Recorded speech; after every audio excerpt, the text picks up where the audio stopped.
Bom dia, meus queridos irmãos e amigos. Estamos aqui mais uma vez nesse novo dia, agradecendo a Deus por suas misericórdias e graça, por ter nos guardado, pelos seus benefícios, pelo que Ele é, não é? Ele é Deus. Não há Deus além de ti, Senhor. Nós te adoramos nesse dia, nesse romper da manhã. Nós amamos o Senhor e louvamos o teu santo nome. Senhor, venha trazer sabedoria, ó Deus, sabedoria e discernimento. Venha trazer revelação, venha trazer, abra nossos ouvidos para nós te obedecermos, ó Deus. Venha, Senhor, e venha nos dar obediência, Senhor. Não deixar cair por terra a instrução da tua palavra, Senhor. Nós queremos ser sábios, prudentes, ó Deus, e venha nos abençoar nessa meditação. Nós te amamos, te adoramos, em nome de Jesus. Amém. Queridos, esse Provérbios 19, né, nós estamos estudando, e hoje é 19. Nós estamos em continuidade, vamos estudar o livro todo. É interessante que os valores do reino de Deus são totalmente diferentes do mundo. Então, nós nascemos e começamos a absorver os valores desse mundo. Então, o que é ser bom? É enganar o próximo, é tirar vantagem, é ser rico. E Provérbios vai, assim, desmistificar, cair por terra todos esses valores, que são muito maiores do que os da glória desse mundo. Então, nós vemos, assim, pessoas que às vezes nascem na casa de Deus, tudo, e tem esses valores do mundo ainda. Então, por isso que Jesus falou, você precisa negar a si mesmo. Você precisa conhecer os valores do reino dos céus. E nós vamos começar com uma coisa bem intrigante, né? Que diz assim: melhor é o pobre que anda na sua integridade. Então, e do que o perverso de lábios e tolo. Então, melhor é o pobre do que o rico. Olha só. E nós, ai, se eu ganhasse a loteria, ai, se eu tivesse um carro, ai, se eu tivesse aquela casa, né? A natureza humana, a nossa é essa, desse mundo. Mas a Bíblia fala que melhor é o pobre na sua integridade. O que é integridade? Na verdade, na sua retidão, na sua sabedoria, do que um rico que é tolo, não é? Então, hoje eu vi no Facebook uma coisa bem interessante, até postei. Passa um carro e uma família dentro do carro, todo mundo de cabisbaixo, que está vendo briga, né? E passa uma bicicleta, a mãe carregando o neném no colo, a garupa do pai, e o pai rindo, a mãe rindo, e todo mundo rindo eles estavam felizes. Então, aqui é exatamente isso que Deus está falando. Não adianta nada, dinheiro não traz felicidade. Não é? É bom, precisamos, mas não traz felicidade. Então, ele começa aqui dizendo que o pobre é melhor. Você acha isso? Isso aí é sério. E ele continua dizendo ele continua dando conselho que não é bom proceder sem refletir, né? O insensato faz isso, ele fala um monte de coisa que não edifica e que não traz proveito algum, porque ele é precipitado. Aqui diz assim, e peca quem é precipitado. Então, sem refletir e sem ter conhecimento. Depois ele continua, a estultícia do homem perverte o seu caminho, né? Mas ele é contra o Senhor. Então, o homem insensato, ele esbraveja, ele tem ira, mas na verdade a ira dele é contra Deus. Por quê? Porque ele semeia más sementes e depois vem sobre ele. E aí ele não quer admitir o seu erro, então ele começa a querer achar um culpado e Deus é o culpado. Ele começa a ser juiz do próprio Deus, né? E na cabana tem uma parte, no filme A Cabana, tem uma parte bem forte sobre isso, né? Você querer julgar a Deus, né? Sério, né? Ser juiz do próprio Deus. E depois ele vai falar sobre que as riquezas multiplicam os amigos, mas ao pobre o seu próprio amigo deixa. Então, quando os amigos, entre aspas, né, amigos da onça, deixam o pobre, os amigos verdadeiros devem procurar esses amigos insensatos e conversar, exortá-los no sentido de aconselhá-los, não é? E ele continua que a falsa testemunha não fica impune e o que profere mentiras não escapa. Quer dizer, que sempre a verdade, a gente fala assim, a pessoa fez e fica por isso mesmo. Se você entregar na mão de Deus, o que ela fez é semeadura contra a própria vida dela. No versículo 9, eu estou do 5 pulando para o 9, porque a do 9 vai falar a mesma coisa. A falsa testemunha, versículo 9, não fica impune. Quer dizer que você não fica preocupado. Se, ficou por isso mesmo. Não, o Senhor que é o reto juiz. Não fica impune. O que profere mentiras perece. Então, não fique preocupado, porque todas a nossa vida são consequências de nossas escolhas. Nós não podemos culpar ninguém, nós precisamos nos arrepender das escolhas erradas, para Deus endireitar as nossas veredas, não é? No versículo 6, diz ao generoso, muitos o adulam, e todos os amigos lhe dá presente. Então, a pessoa que é generosa e ajuda muito, começam os aduladores, os bajuladores, né?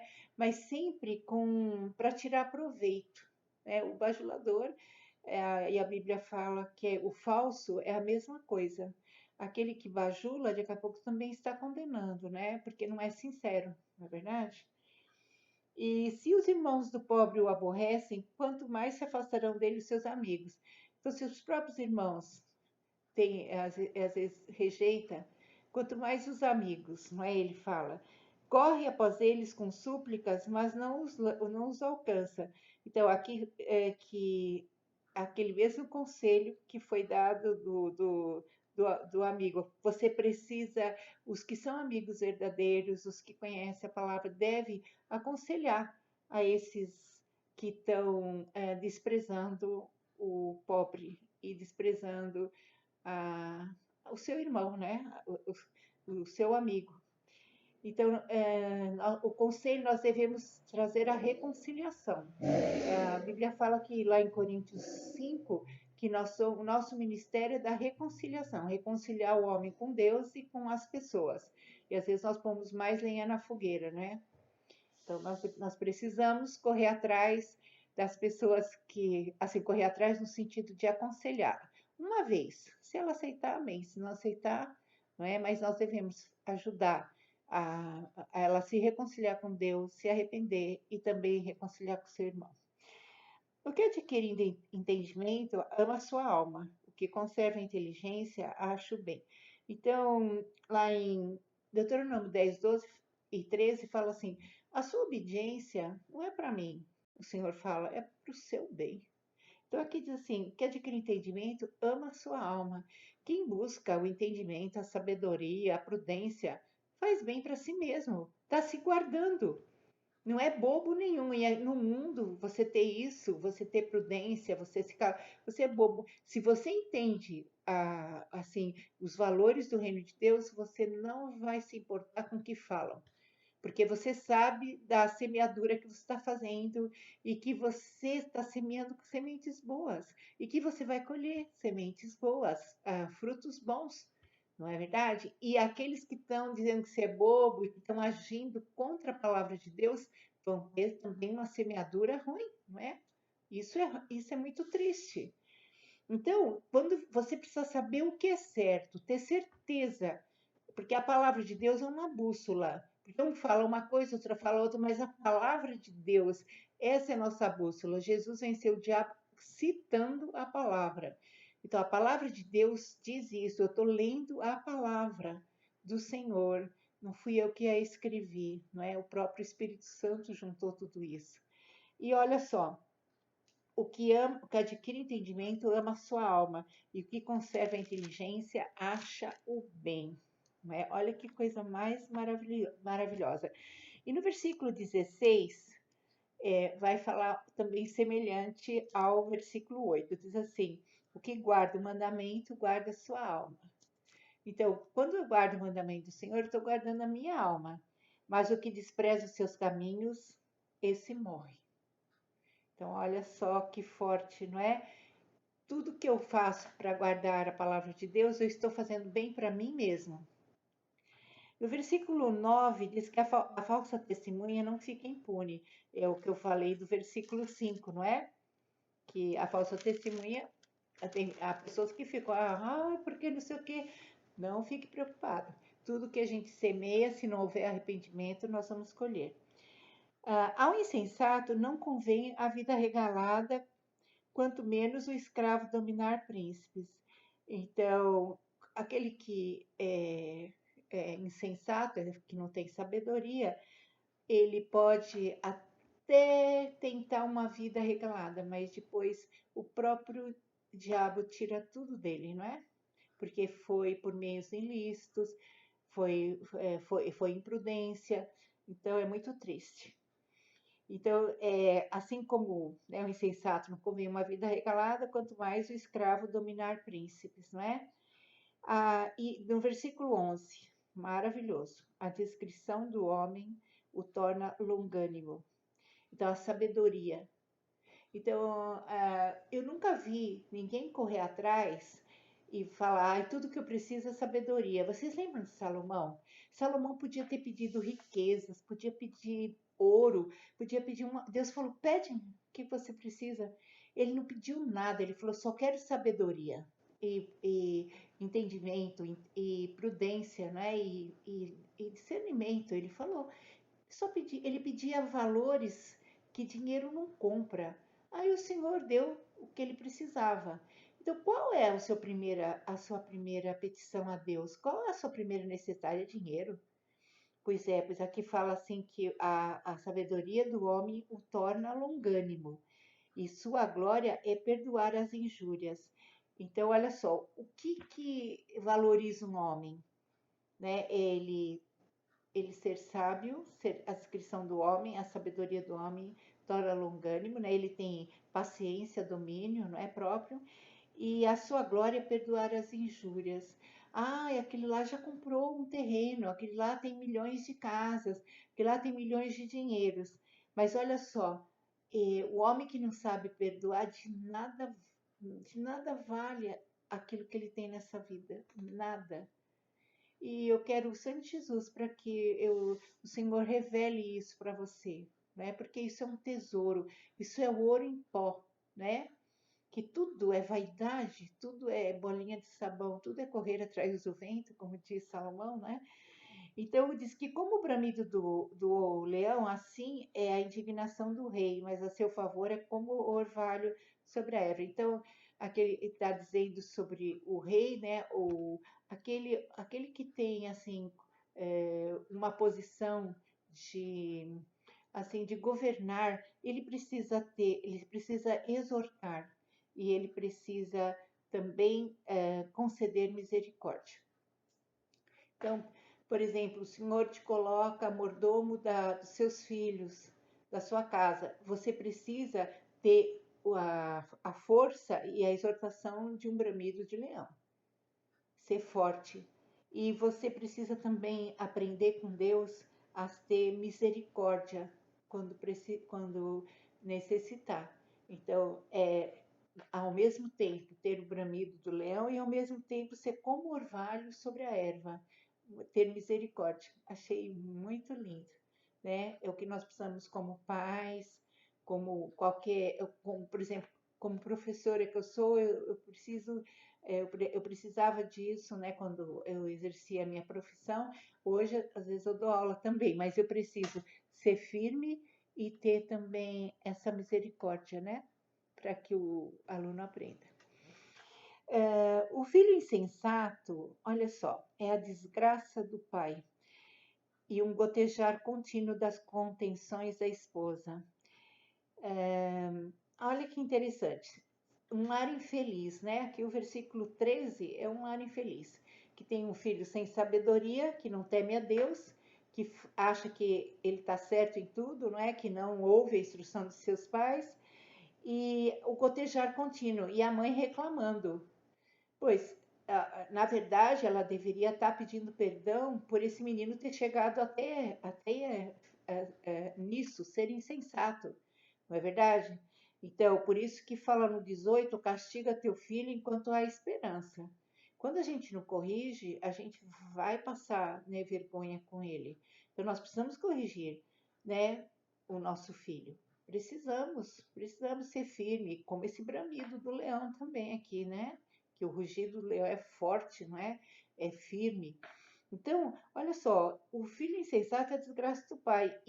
E daí a mãe começa a reclamar de tudo, porque ela se sente culpada por não ter assim conseguido ajudar o filho, mas ela não vê que tem uma porta aberta. Deus perdoa o que nós falhamos como mãe e também ele perdoa o nosso filho e se nós assim tivermos dias de remissão, de pedido de perdão, continuamente jejuarmos, orarmos, e essa insensatez do nosso filho vai cair por terra em nome de Jesus. Agora, se eu abro a porta do gotejar, então aqui está dizendo assim, gotejar é trazer discórdia, contenda, então, e é a desgraça do pai e a desgraça do pai também é o gotejar de uma contínuo das reclamações de uma esposa. É como se tivesse um telhado furado e ficasse pingando. Então, por exemplo, a gente está estudando, aí a torneira fica pingando. Não dá, não, a torneira pingando dá uma irritação. A gente ouvia aquele barulhinho, tchim, tchim, tchim, né?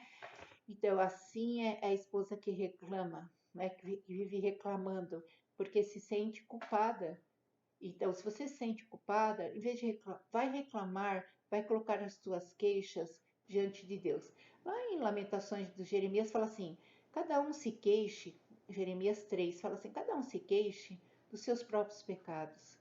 Fale para Deus: Senhor, eu errei nisso, me perdoa. Senhor, quanto foi? Eu vou, tiver mais coisa, me mostra que eu quero mudar, que eu quero, Senhor, te servir, que eu quero ser perdoada, que eu quero ser a minha mente ser modificada. Eu quero realmente ter arrependimento genuíno.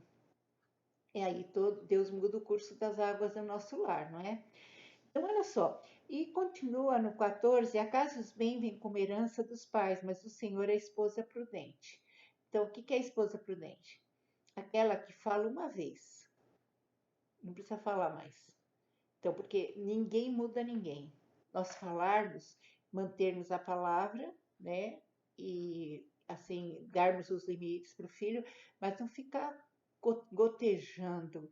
Sabe como às vezes a mãe fica brigando com o filho igual dois adolescentes. Ela é a autoridade. Eu sou a autoridade dos meus filhos. Quem me deu essa autoridade foi Deus. Então, eu falo uma vez e pronto, não é? A palavra é única, não posso modificá-la. Ah, não faz isso, depois eu deixo fazer. Então eu preciso ter firmeza.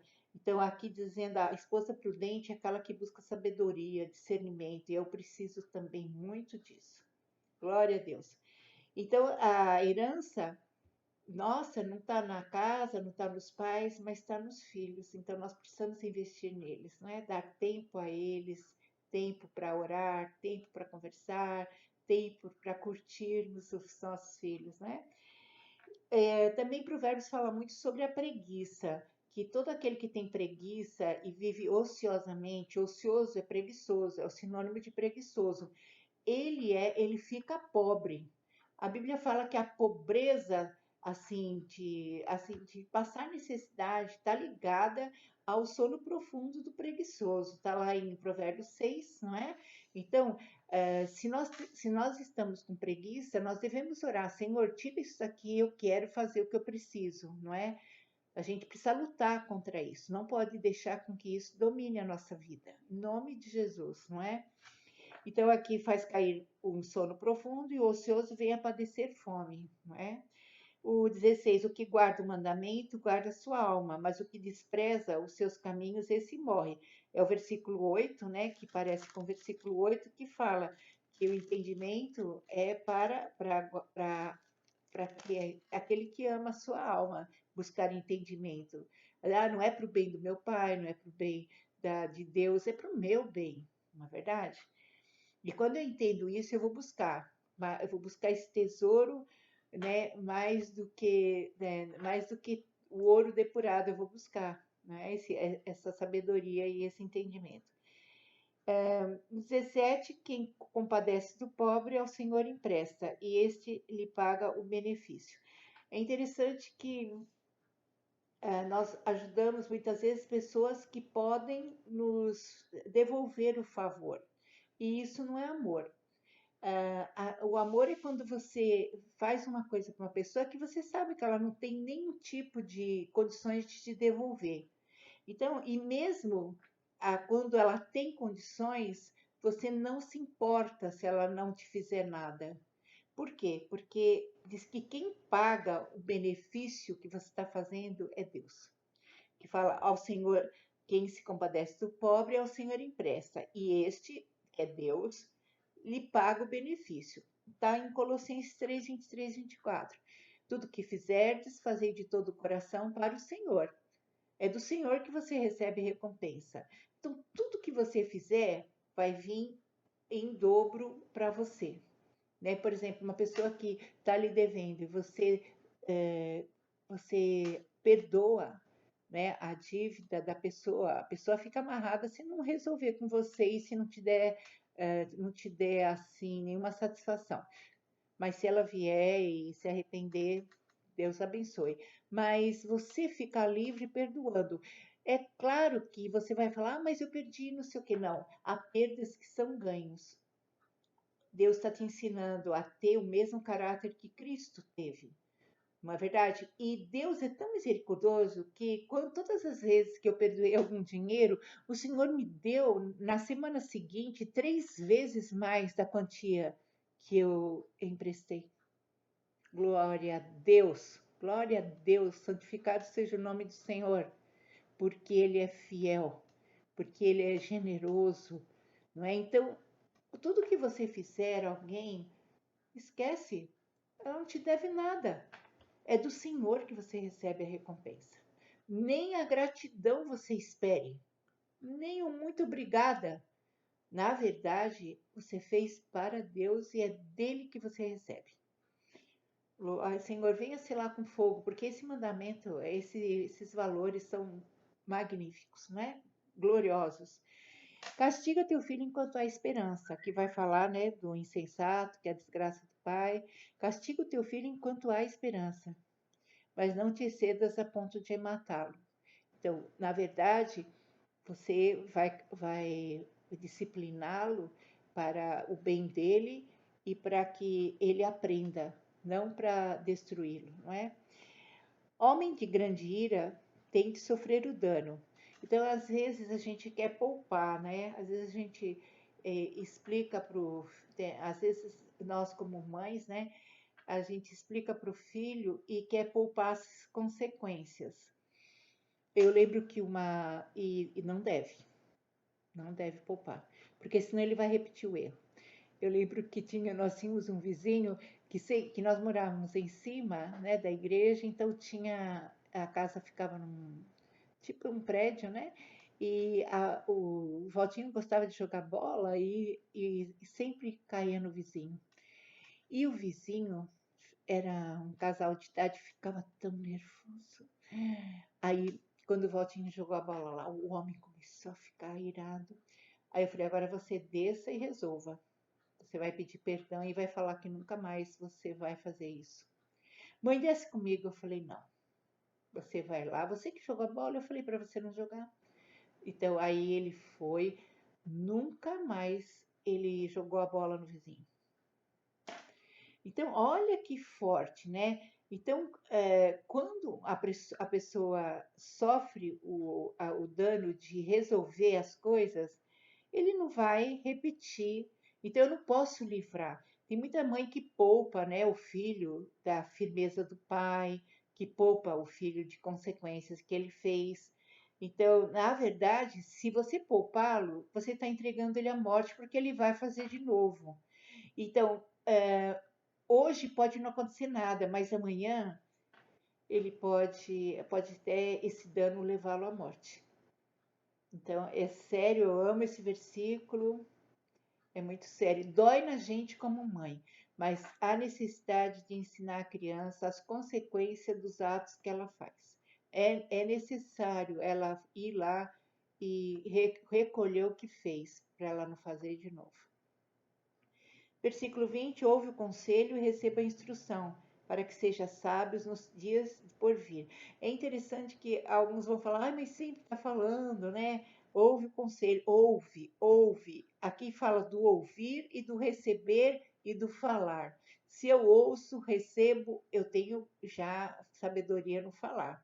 O problema é que eu ouço e sai por um ouvido e sai pelo outro. Então eu preciso ouvir e receber a instrução.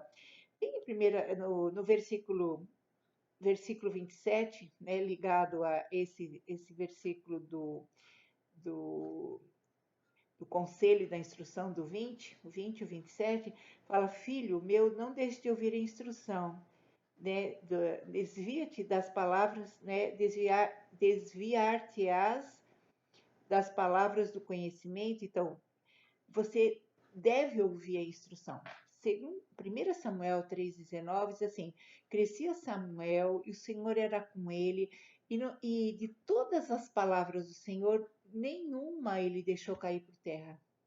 Então, olha só, nenhuma palavra que o Senhor disse a Samuel, ele deixou cair por terra. E nós, o que fazemos? Então, aqui vai falar, filho meu, não deixes de ouvir a instrução. Então, de ouvir e receber e selar com fogo no nosso coração.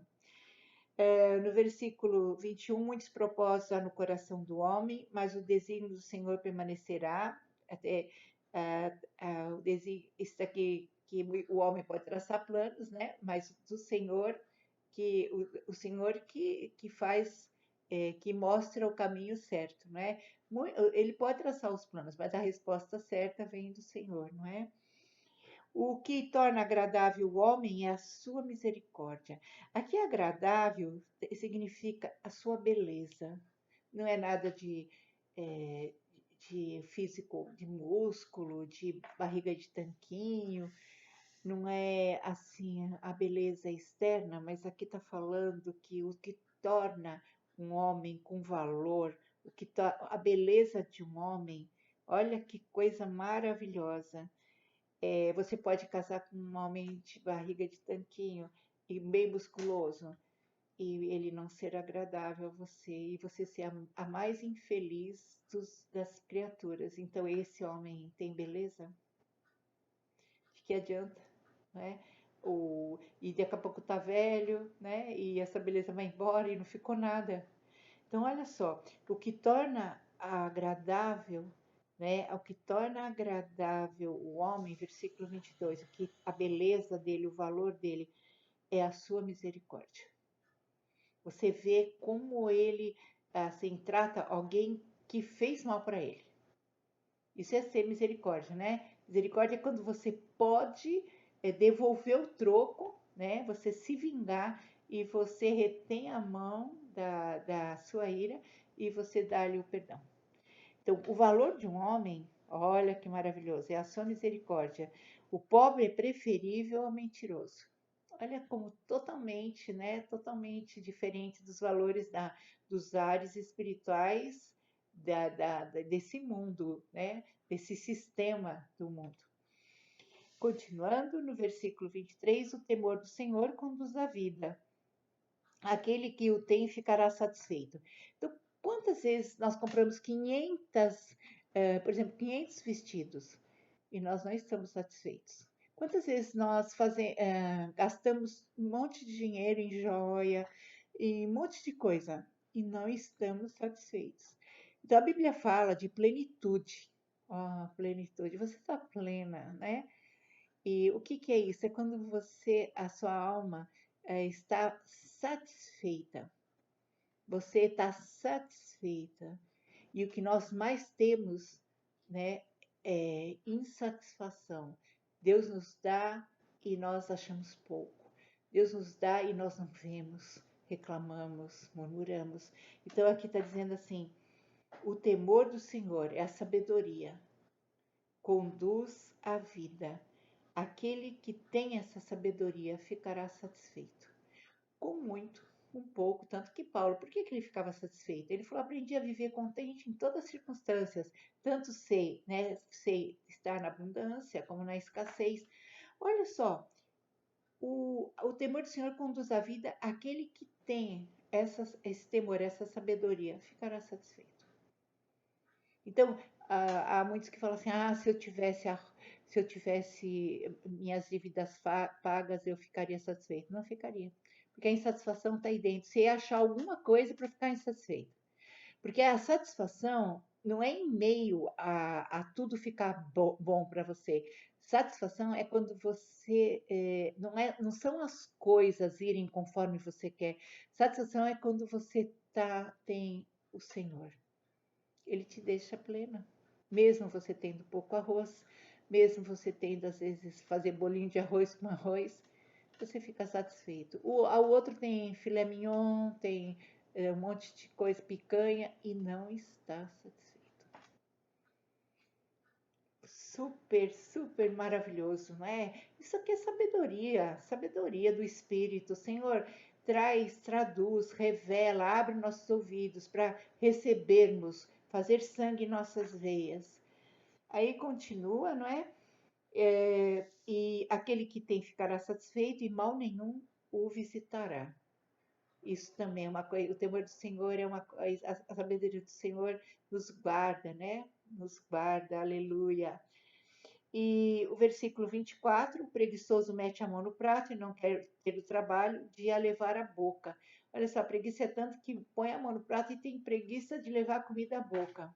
Esse vai ter problema, né? Vai ter muito problema.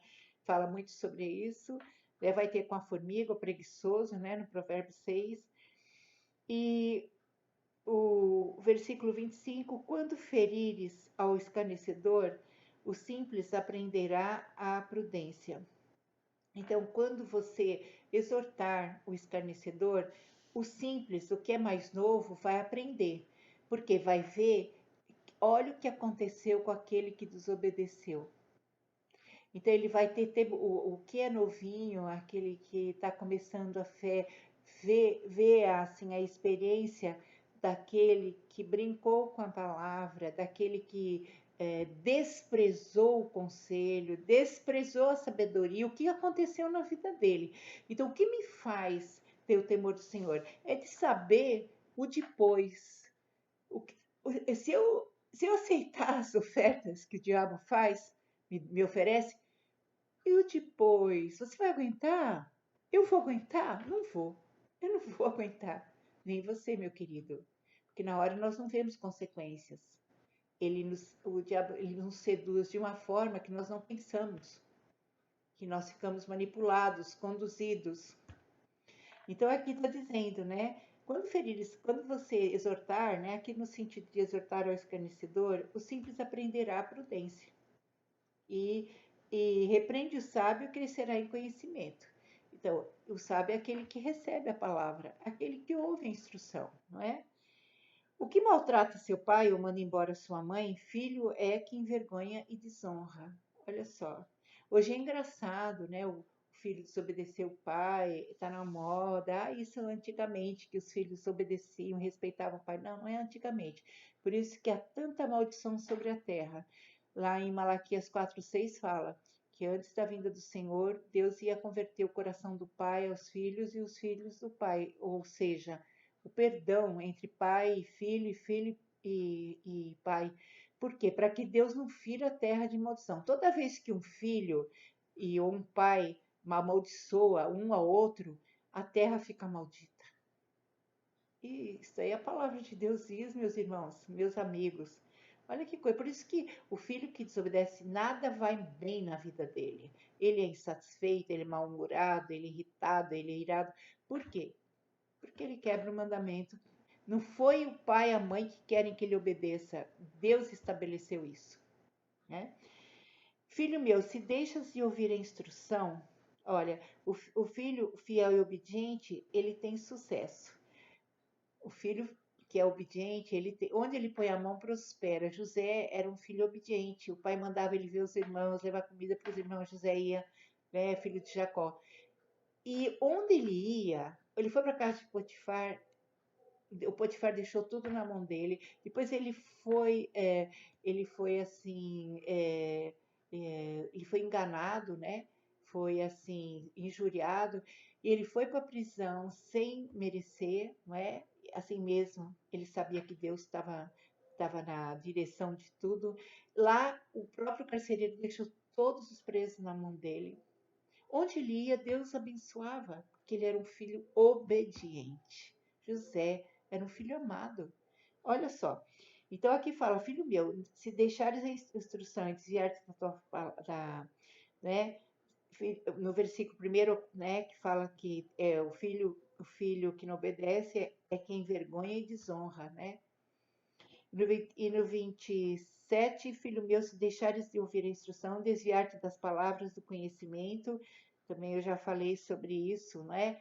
Que é para o nosso bem, né? Que nós ouvimos a instrução, né? Então, porque se nós desviamos, é caminho de morte.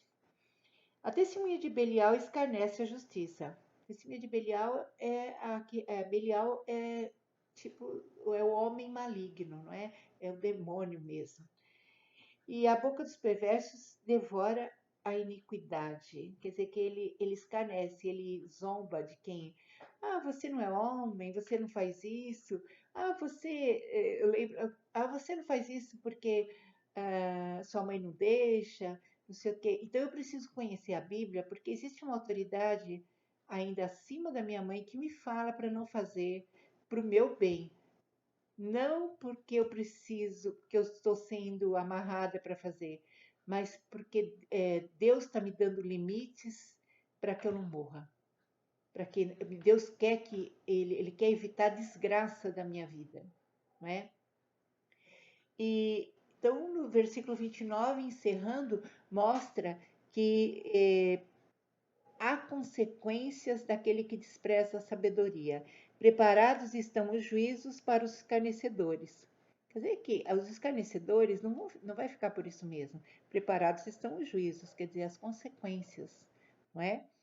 E os açoites para as costas do insensato.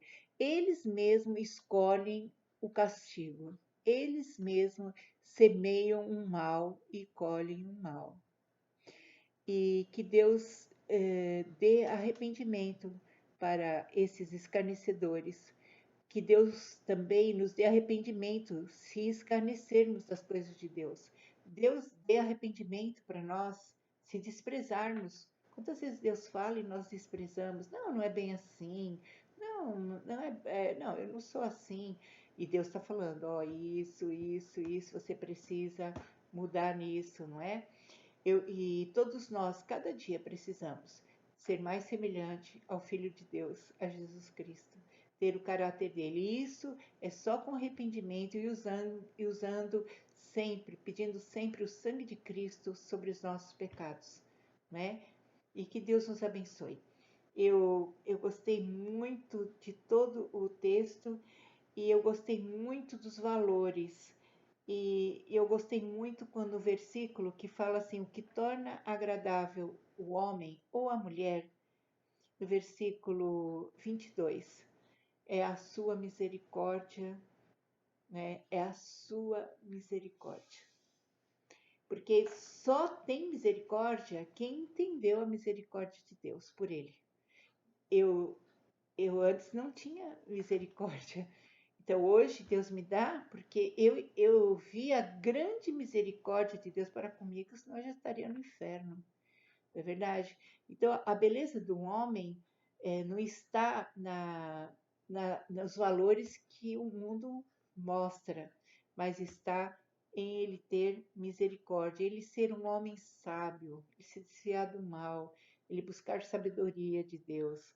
Isso que torna um homem belo, maravilhoso, e uma mulher bela. A descrição, a sabedoria, né?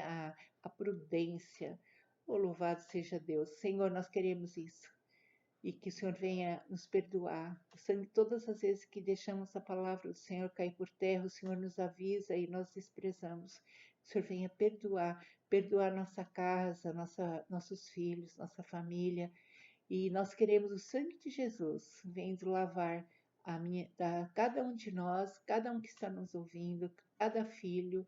E Senhor, venha libertar todos os filhos que estão sendo insensatos e desobedientes, rebeldes, que venha Senhor, traga retorno à sensatez, que eles busquem a tua sabedoria enquanto é tempo. Queridos, um beijo grande e que você seja uma mulher bela, né? E um homem belo, que Deus te encha de misericórdia, te encha de sabedoria, de prudência, não é? De amor à palavra, de obediência. Um beijo grande. Deus nos abençoe nesse dia. Glória a Deus.